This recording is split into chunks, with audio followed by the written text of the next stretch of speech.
Right, I'm here with Coach Ross here at Sumner High School. He's been coaching here for 19 years, is it? Yes. All right, and Final Four for your first time, right, in your coaching career this year? Yes, first time. So how exactly did you decide between chasing a passion of coaching while getting into the profession of teaching also? It's a good question. Out of high school, I went to college to play football and didn't really want to be a coach at that time or a teacher.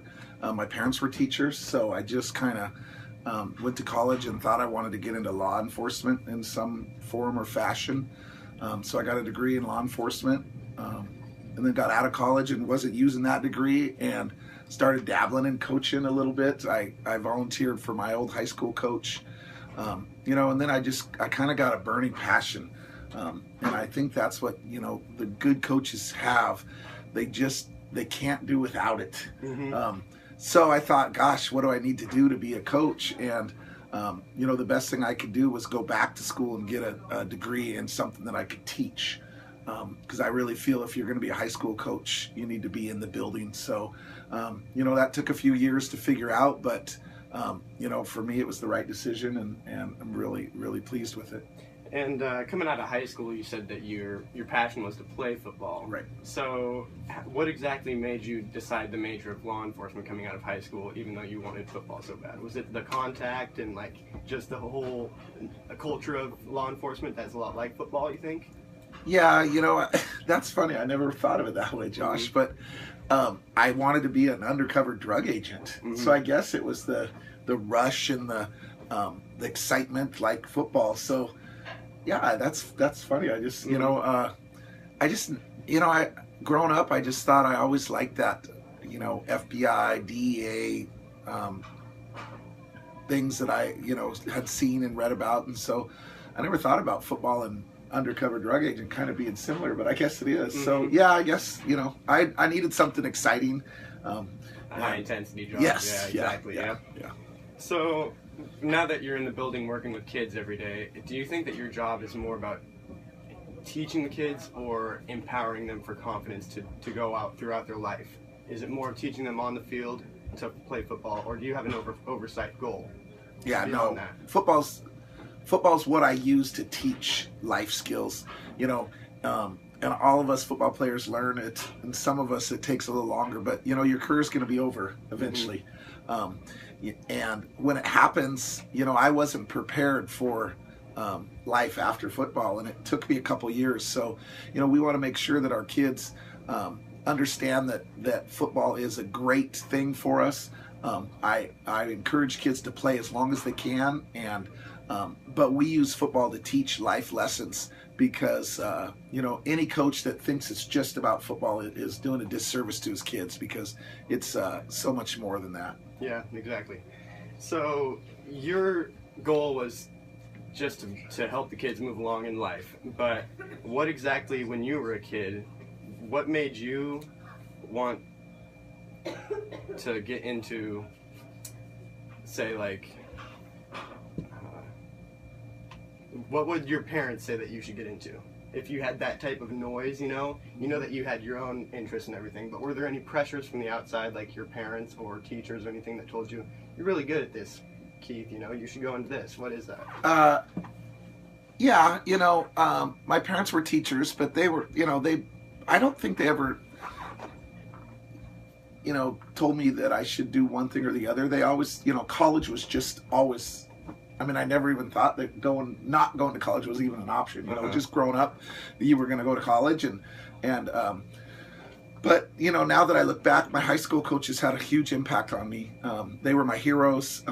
Two of them today still are friends of mine and mentors.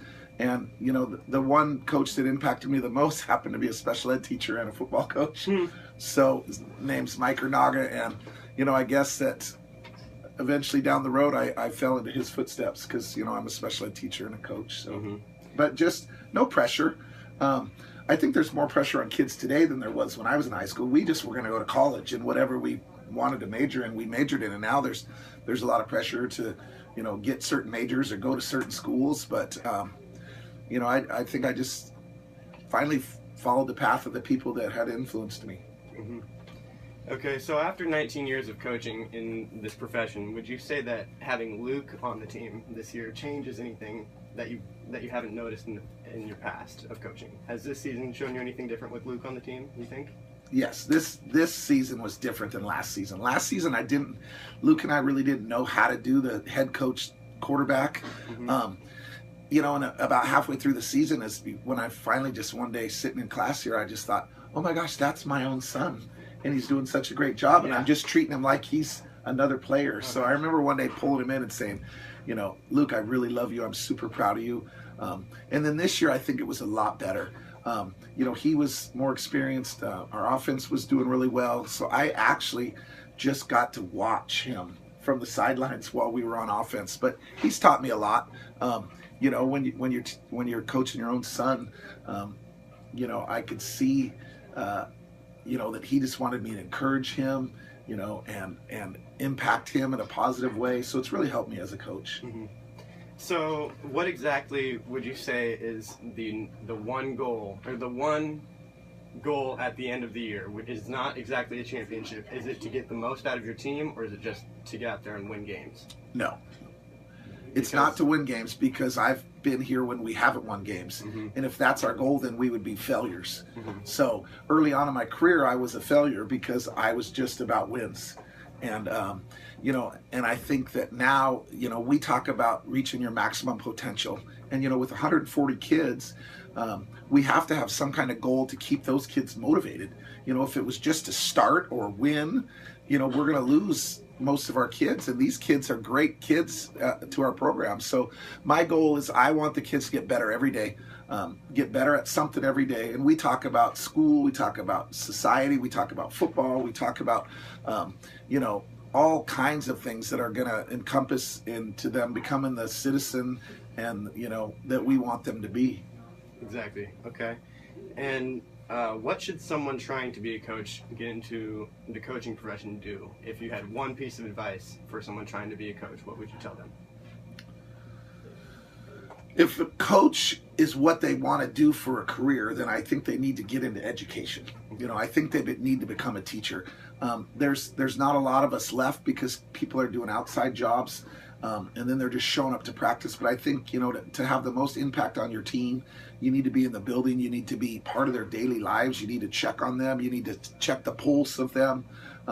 So if coaching is, your career choice, whether it's high school or college, I think you need to have a degree in education and become a teacher. Mm-hmm.